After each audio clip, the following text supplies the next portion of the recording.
Losses होते हैं ये सारे हमारे बिलों में डाल देते हैं। अब हमें मतलब है 5 रुपए 35 पैसे की बजाय इस वक्त यूनिट पड़ रहा है 12.5 रुपए 13 रुपए यूनिट, जो हम अफोर्ड नहीं कर सकते।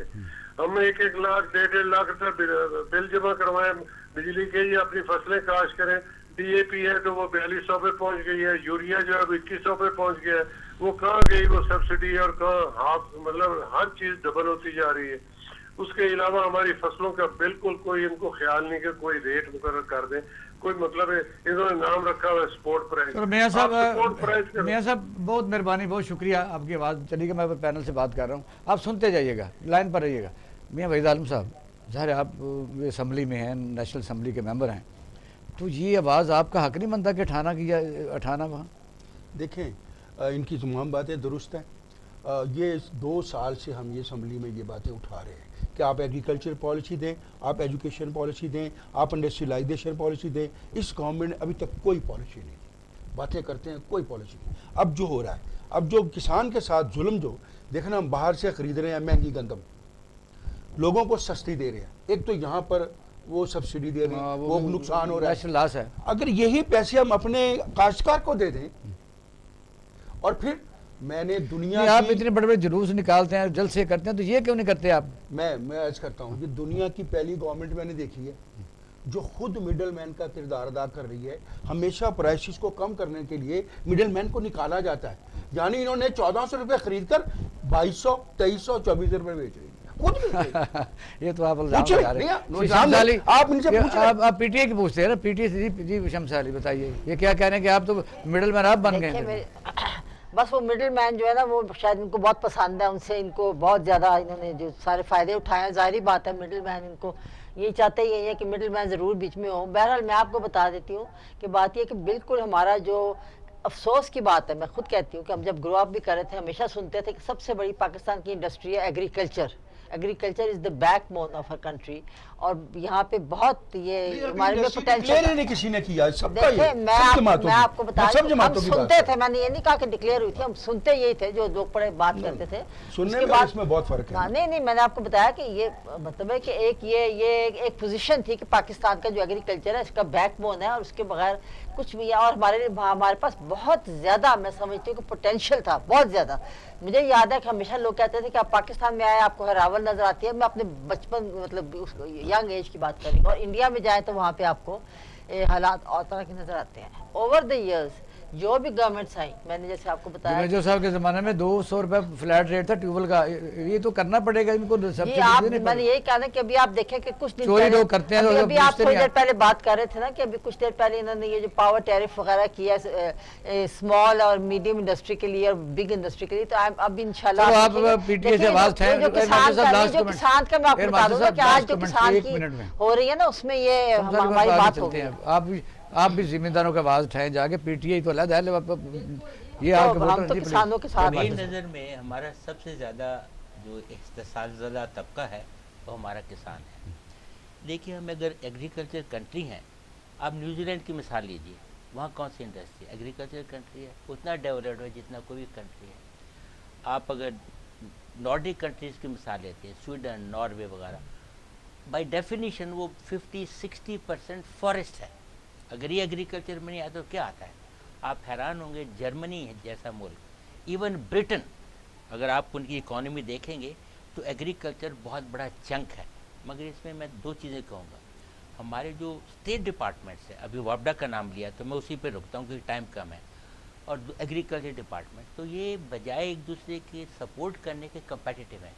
छोटी सी मिसाल देता हूँ, फ़र्ज़ कीजिए वापडा बिजली देता है किसान को नफ़ा कमाए बगैर, even at a minimal loss 10% 5%, उससे किसान देखिए सिर्फ 4 महीने के काम में 25 मिलियन टन्स तो सिर्फ वीट कमाते हैं। चावल अलग, दाने अलग, गन्ना अलग, कैश क्रॉप बहुत ज़्यादा है। आप देखिए उनका दुनिया की और पाकिस्तान की इकॉनमी में कितना असर पड़ेगा। आपके साथ इंडिया है, हमसे हमेशा एग्रीकल्चर में कम रहे, अभी आगे हो गए।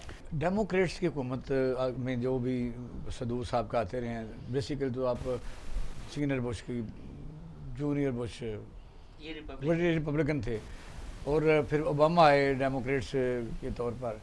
ये डेमोक्रेट्स के ज़माने में दुनिया की ज़्यादा तबाही हुई है, ख़ास तौर पर मुसलमान मुल्कों की, या दूसरी रिपब्लिकन मैं समझता हूँ ज़्यादा उन्होंने नुकसान किया है। नहीं, अभी जो हम गुफ्तगू कर रहे हैं उसमें फिर एक तजाद आ जाता है। देखिए, अमेरिका में जब इस किस्म की हरकत होती है तो उनकी डीप स्टेट बहुत एक्टिव होती है। डीप स्टेट का मतलब ये है कि CIA, पेंटागन, फॉरेन ऑफिस, जिसको फॉगी बॉटम भी कहती है, यानी उसका बॉटम में नहीं है, धुंध में घिरा हुआ है। अमेरिकन खुद उसका नाम रखा अपने फॉरेन अफेयर्स की जो मिनिस्ट्री, इनके बगैर हो नहीं सकता। और हद ये है कि जो अमेरिका के नेशनल सिक्योरिटी एडवाइज़र है और उसका जो महकमा है वो पेंटागन में या वाशिंगटन की किसी मेन बुलवार्ड पे नहीं बैठता, वाइट हाउस के बेसमेंट में बैठता है। ये है इम्पैक्ट डीप स्टेट का अमेरिका के अंदर। अब रह गया रिपब्लिकन और डेमोक्रेट का, तो ये एक मिसनॉमर सा है, हमें इस पे बिल्कुल नहीं डेमोक्रेट्स के ज़माने में सीनियर बुश हो या जूनियर हो, उसके ज़माने में बहुत तबाही हुई है दुनिया में। आप इससे पहले देख लीजिए, रिपब्लिकन्स की बात करें दोनों थे, तो जब डेमोक्रेट्स थे तो जंग अजीम 1 और जंग अजीम 2 तो डेमोक्रेट्स के ज़माने में हुई। इट्स नॉट, मैं डेमोक्रेट की बात कर रहा हूँ, रिपब्लिकन की। अब अर्ज़ की मैं अर्ज़ करता हूँ, इसमें हमें एक चीज़ याद रखनी चाहिए। अभी आपने जिक्र किया था कि ज़ल्मे खलीलज़ाद आए थे। मुझे ये बताइए कि दुनिया में पाकिस्तान, अफ़गानिस्तान और अमेरिका को छोड़ दीजिए, इवन इंक्लूडिंग इंडिया, ज़ल्मे खलीलज़ाद का नाम कितने लोग जानते हैं? इस वक्त तो पाकिस्तान बच्चा बच्चा जानता है। सिवाय कोई भी हुकूमत आए वो ज़ल्मे खलीलज़ाद कुछ अर्ज़ कर रहा परमानेंट हूँ। उनका रहता मेरा है। सवाल अफगानिस्तान में कोई हुकूमत आए, शायद मैंने अपना सवाल मैं रिपीट करता हूँ। पाकिस्तान, अफ़गानिस्तान और अमेरिका के अलावा ज़ल्मे खलीलज़ाद का नाम कितने लोग जानते हैं? बहुत कम। अब मैंने सवाल क्यों किया? मार्क एस्पर उनका डिफेंस सेक्रेटरी है और जॉर्ज पोम्पियो उनका माइक पोम्पियो उनका फॉरेन मिनिस्टर। पिछले हफ्ते ये दोनों इंडिया में थे, हमने तो उसकी बात नहीं की। अब मुझे ये बताइए, प्रोग्राम किया उसको? नहीं, एज ए नेशन। अब मुझे ये बताइए, ज़ल्मे खलीलज़ाद इधर है और एस्पर और पोम्पियो इंडिया में है, तो अमेरिका का रुझान किस तरफ होगा? किस मुल्क को आप करेंगे? इंडिया। Thank you.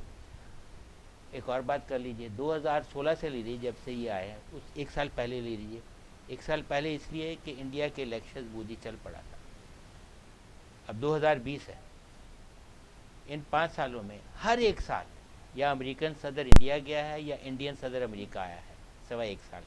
अब आप मुझे बताइए कि किसके ताल्लुकात पाकिस्तान का? नहीं, वो तो अंडरस्टूड है, बहुत बड़ी इकानमी मार्केट है, सवा अरब लोग हैं, वो हम चाइना के साथ हैं, वो अलाइज उनका बना हुआ है। तो अगर इतनी अंडरस्टूड था तो ये सारा टाइम पिछले 10 साल से पहले ये अमेरिकन तो अपनी हैसियत के मुताबिक हम कैश कर सकते तो हैं। मेरा आर्गूमेंट अब शुरू होता है ना, वो ये है कि जब हम फॉरेन पॉलिसी की बात करते हैं, हम अपने हमारी ज़रूरत किसको कितनी है, कोई रिश्तेदारी तो नहीं है उसके साथ। एग्जैक्टली, और उनको कितनी ज़रूरत है।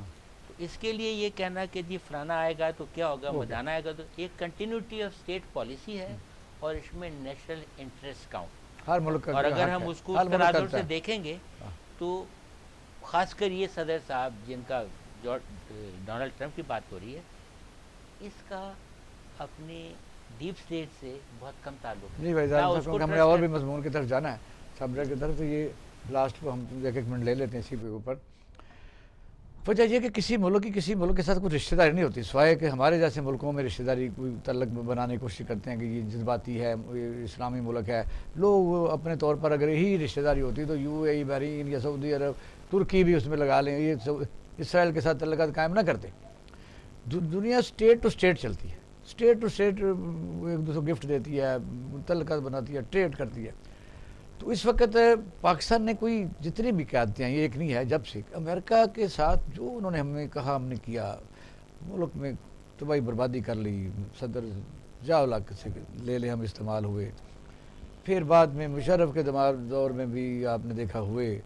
तो हासिल क्या कि हासिल वसूल क्या कि कभी ना कभी तो मिलजुल के सबको पॉलिसी बनानी पड़ेगी कि करना क्या।